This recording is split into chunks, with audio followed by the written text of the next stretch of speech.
Assalamualaikum warahmatullahi wabarakatuh. Halo semuanya, perkenalkan nama saya Naima Dewi Zahra dari kelas 8I. Hari ini saya akan menceritakan hasil rangkuman saya dari buku Westerling, Aksi Brutal Sang Jagal. Nah, tanpa berlama-lama langsung saja kita mulai ke videonya. Jadi, Raymond Pierre Paul Westerling adalah pemimpin pasukan elit Belanda yang melakukan genosida di Sulawesi Utara pada tahun 1946 sampai 1947. Westerling pertama kali mendarat di Indonesia pada bulan September tahun 1946, tepatnya di Medan. Dia datang ke Indonesia sebagai anggota KNIL atau sebagai tentara kerajaan Belanda. Setelah membebaskan tawanan perang Belanda di Medan, dia ditugaskan ke Jakarta untuk melatih pasukan khusus DST. Pada tanggal 12 September tahun 1946, ia melakukan aksi pertamanya dengan menyisir kampung Batua dan menangkap beberapa orang yang ia curigai sebagai pejuang kemerdekaan Indonesia. Kemudian, orang-orang yang dicurigai oleh Westerling sebagai pejuang kemerdekaan Indonesia lalu dibunuh di hadapan masyarakat. Pasukan Westerling melakukan teror selama 3 bulan terhadap orang-orang yang mereka curigai sebagai pejuang kemerdekaan Indonesia. Mereka menyiksa orang-orang yang mereka curigai tersebut di depan keluarganya lalu membunuh mereka. Selain itu, Westerling juga melakukan teror dengan membakar rumah-rumah warga dan melemparkan granat. Akibat aksinya yang sangat tragis dan tidak manusiawi, aksinya memakan sampai 40.000 korban jiwa. Peristiwa itu disebut sebagai pembantaian Westerling.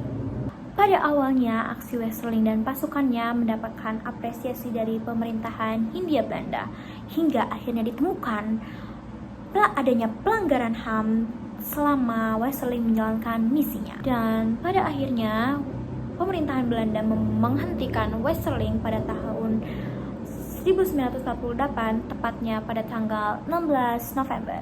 Setelah Westerling diberhentikan, ia diam-diam membuat organisasi rahasia yang bernama RAPI dan anggota pasukannya yang diberi nama APRI. Mereka melakukan teror dan upaya kudeta di Bandung pada tanggal 23 Januari tahun 1950. Dalam aksinya tersebut, Westerling dan pasukan rahasianya membunuh sampai 94 TNI tewas. Kekejaman yang dilakukan oleh Westerling dan para pasukan rahasianya mendapatkan perhatian dari media internasional.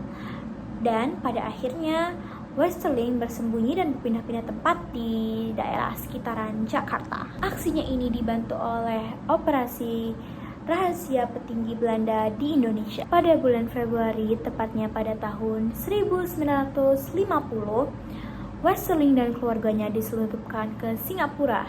Namun sayangnya, aksi tersebut diketahui oleh media Perancis dan akhirnya Westerling pun ditangkap oleh polisi Inggris di Singapura. Ia juga sempat diadili di Pengadilan Tinggi Singapura pada tanggal 15 Agustus tahun 1950. Dan pada keputusan akhir Pengadilan Tinggi Singapura, hakim tidak mengabulkan permohonan pemerintahan RIS untuk mengekstradisi Westerling ke Indonesia. Dan pada tanggal 21 Agustus tahun 1950, akhirnya Westerling bebas dan pergi ke Belgia bersama Jenderal Konsul Belgia untuk Singapura, yaitu Mr. R. van der Gaag. Dan 2 tahun kemudian, sekitar tahun 1952, akhirnya Westerling masuk kembali ke Belanda dan dilindungi oleh pemerintahan Belanda agar terbebas dari pengadilan.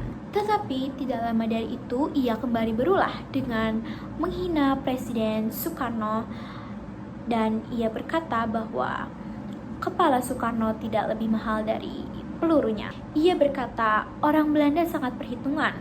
Satu peluru harganya 35 sen dan Soekarno tidak lebih dari 5 sen. Artinya ada 30 sen yang tidak dipertanggungjawabkan.